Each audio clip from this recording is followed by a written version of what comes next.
All right, let's get this show started. Colby Covington appears to be going to war with the UFC following his White House card snub. Covington recently appeared on Neon's livestream, where he claimed the UFC is forcing fighters to accept unfavorable matchups and freezing them if they refuse, adding that Arman Tsarukyan is currently dealing with that situation. He also alleged that UFC matchmaker Hunter Campbell gives fighters no real choice when it comes to selecting opponents. The politics behind the UFC, like I've heard, like you don't know what's gonna happen. You don't even pick the fights, and you just get a call and you just accept it. Yeah. So you have no say in what happens. You have no say. You know, Hunter Campbell, who is like the UFC lawyer, he kind of just tells you what direction they're gonna go, and it's either you take it or leave it. So you don't really get a choice what you want to do. They just leave you. They just leave you. They ice you. They won't give you fights. They'll just let you sit out there. They'll say, hey, you turn down this fight. Now you're not going to fight for the year. You're not going to make money. They'll freeze you out. Wow.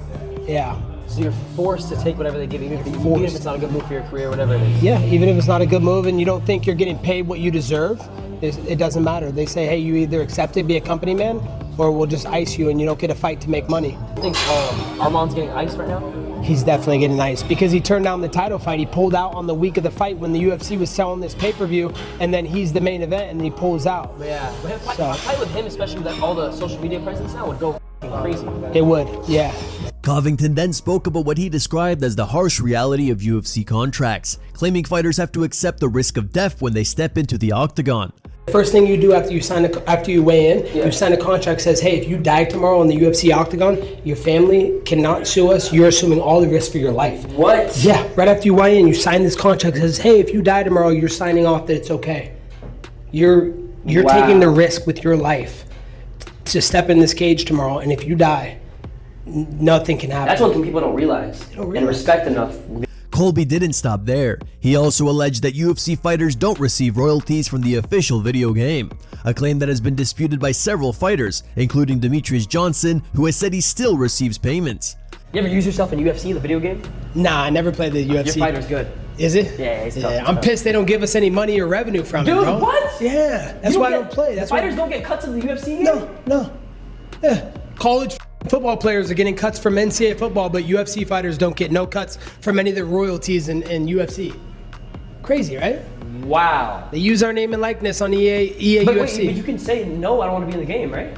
I don't think, no. UFC, once you sign a contract, they have all your name and likeness. They can use it for anything. Wow. It's fucked, right? That's crazy. Finally, Covington touched on fighter pay, claiming that stars like Ilia Topuria, Islam Makhachev, and Khabib earn between $5 to $10 million per fight. Because everyone talks about UFC pay being low and all this stuff. Yeah. So if every fighter came together and they all put a stand to it, wouldn't something have to be done? Like if every single fighter came together, for like sure. all the big names, Islam, Ilia, everyone. Everyone came together. Wouldn't something have to happen? And they just take a strike and don't fight. Yeah, it would. But the thing is those guys that would make the biggest influence, that have the biggest platforms, like Ilia, like Makhachev, like Khabib, those guys are getting paid so well, they're never going to speak out against the UFC. Oh, they're getting paid well. They're getting paid so well. People do get paid well. They do get paid well. Oh, okay. Yeah, Never mind then. Those guys are making, $5 million a fight. So. Oh shit. Yeah. Seriously, that's like boxing numbers. Yeah, 5-10 million. Yeah.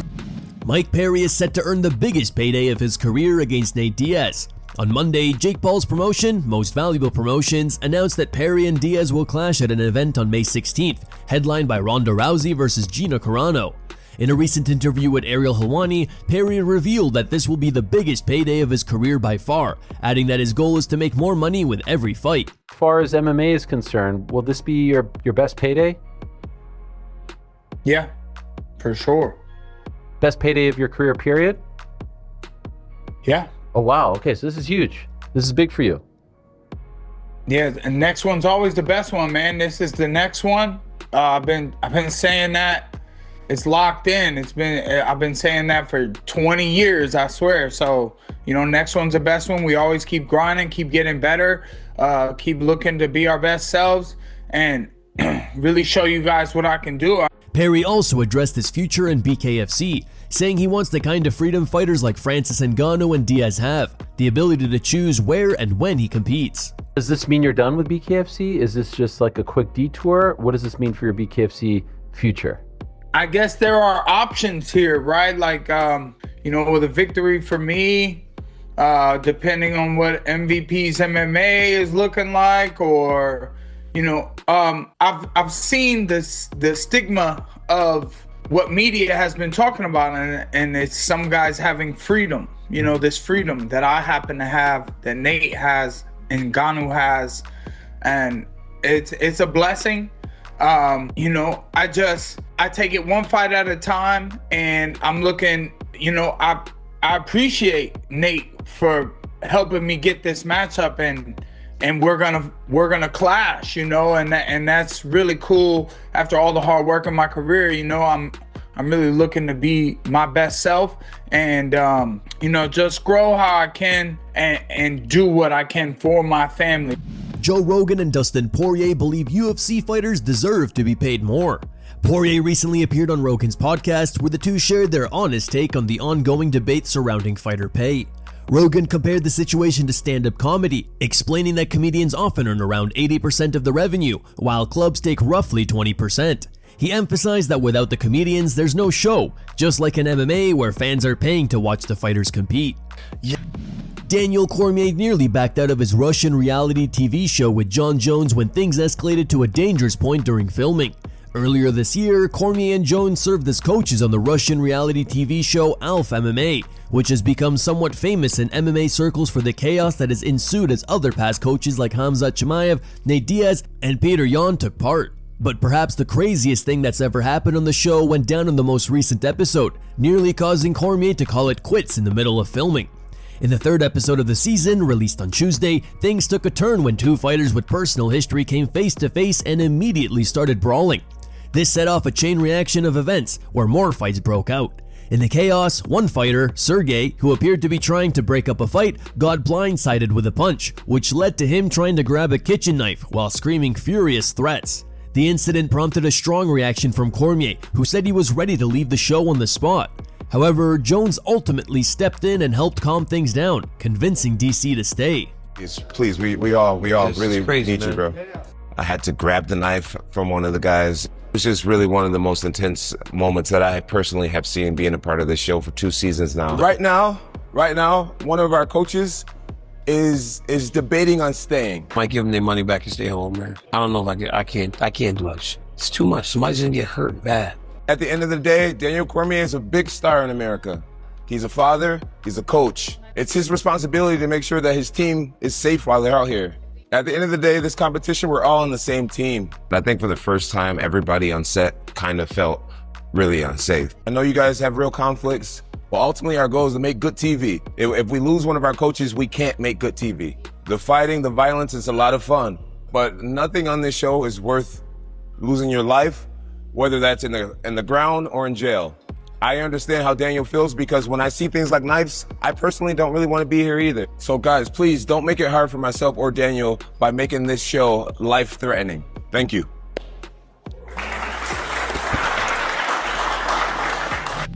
Dana White still considers Jon Jones the GOAT of MMA despite the recent dispute. The UFC president has often been mocked for praising Jones in nearly every interview, but the relationship recently took a turn for the worse. Even so, during a recent appearance on Verdict with Ted Cruz, White was asked to name the greatest MMA fighter of all time, and he didn't hesitate to pick Jon Jones, despite their fallout. All right, same question about MMA. Best MMA fighter ever. Jon Jones. Really? Okay. Why? Yeah. Why? Yeah, why? That's a good... Well, one of the things that happened in boxing is that you had all these different sanctioning organizations and they all had different champions and different guys, and all anybody wanted to do was stay undefeated. So they would fight lesser competition to make sure that they got up to 25-0. And, you know, in MMA, you go through the gauntlet. You fight the best of the best all the way to the top. So if you end up with a long career and you are still undefeated, you are the greatest of all time, and that is Jon Jones. And many other reasons with Jon. All right, what about if Jon Jones is in the ring with Ali? Who wins that fight? That's kind of, I'm asking the question. Okay, because it's the same question. You remember the Rocky movie where Rocky fights Hulk Hogan and the wrestler versus the boxer? Jon Jones. Jon Jones would get inside, he'd grab him, and he would rip them apart. Yes. Sean Strickland's coach remains on good terms with Khamzat Chimaev despite Sean's heated feud with Boris. Speaking to Submission Radio, coach Eric Nixick revealed that he still talks with Chimaev regularly, adding that there's mutual respect between them and everything remains on good terms. Is it true that he DMs you? I saw an aerial you said you guys DM each other from time to time. He sent you a nice message, wished you all the best. Yeah, man. I talked to Khamzat. I wouldn't say we talk quite a bit, but we've always been friendly, man. Like, I got nothing but love and respect for him. And he wrote me a couple nights ago, just, hey, coach, love and respect you. We'll see you May 9th. And I was like, same to you, brother. Have a good camp, stay healthy, and we'll see you soon. It wasn't anything crazy, but, I think people have to understand that, my approach is always going to be that. Like, as a coach, it's not my job to promote the fight. I got nothing but love and respect for these guys and men and women that are taking the 4 steps up the stairs and going in the cage and doing this job. So, my goal is to execute a good game plan and put our best foot forward when it comes to that stuff. But other than that, it's all about respect for me. Khalil Rountree Jr. has explained what really happened during his recent sparring session with Khamzat Chimaev. The UFC recently released footage from Chimaev's training camp for UFC 328, showing him dropping Rountree to a knee with a quick 1-2 combination. While it appeared that Rountree was hurt, he tells a different story. Speaking on a recent episode of the Jackson podcast, Khalil said the punch wasn't hard at all, and claimed he intentionally took a knee to see how Chimaev would react. So I'm here helping Khamzat prepare for his fight. Yeah. I'm not competing with, exactly. So there are times where I want the guy that I'm helping to know if it's a good shot. And if it is, I'll kind of fake take a knee or give that guy the instinct to where it's like, what do you do when you see that a guy responds like this? Yeah. Are you patient or do you just rush? Mm-hmm. So the UFC was here filming. So yeah, we're sparring, but if you can see, it wasn't even a hard punch. He hit me over the top of the thing and I took a knee, but it was a clean shot to the side. So I wanted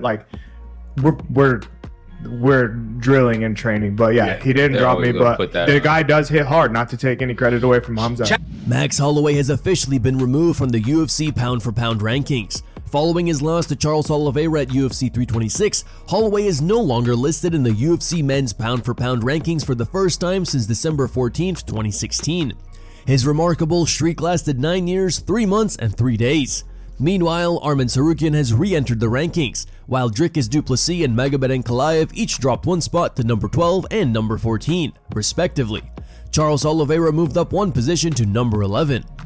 Charles Oliveira has responded to criticism of his BMF title fight against Max Holloway. The Bronx secured the victory with a dominant performance that mixed striking combinations with takedowns and prolonged grappling control. However, the bout sparked debate among fans and fighters who felt it lacked the type of stand-up exchanges traditionally associated with the BMF belt. Some viewers even called for potential rule changes to ensure future BMF fights feature more striking. Oliveira has now pushed back strongly against those criticisms. Speaking to Brazilian outlet Olhar da Luta, the former UFC lightweight champion said he doesn't understand the backlash, pointing out that he dominated Holloway in a way no one else has, and suggesting that the fighters criticizing him are simply jealous. Eu vim por uma luta contra cara que ninguém tinha dominado, que ninguém tinha botado ele pra baixo. Todos os caras que botou pra baixo, ele bateu a bunda no chão e levantou. E aí eu vim por uma luta na onde que, com todo o respeito do mundo, isso é com todo o respeito, tá? Eu tirei o cara pra nada, as melhores mãos, os melhores chutes, a melhor parte em pé foi eu que coloquei as mãos. O chão foi impecável, ele também foi malandro que ele defendeu, mas o meu chão foi impecável. Eu não tive nenhum momento de que, tipo assim, ficou ruim. No último round que eu errei a queda, que eu passei de novo da queda, no limite ele caiu por cima e eu caí já raspando, sabe? E eu que chamei ele pro meio, e eu comecei conectando. As mãos minhas, foi as minhas mãos que entrou. A única mão dele que entrou, pegou no meu ombro, que foi o que me desequilibrou. Foi a última.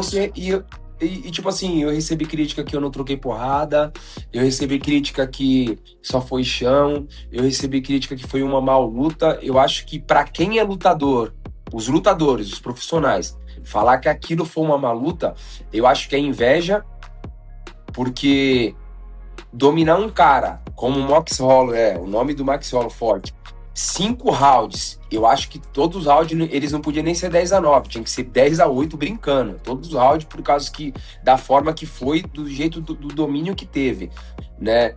E falar que eu não troquei porrada, então assim, eu não sei o que eles querem. Eu acho que na próxima luta, assim, qual que é o plano? O que vocês querem que eu faça? Muay Thai, judô, Kung Fu, surfar? O que é pra mim fazer? Que aí eu vou fazer pra agradar, porque se eu for pra lutar e eu ganhar a luta e tipo assim, e não for bom, não tem como fazer, sabe?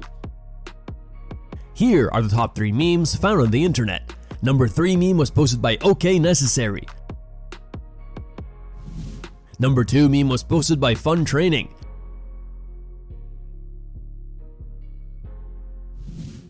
And number 1 meme was posted by Roger.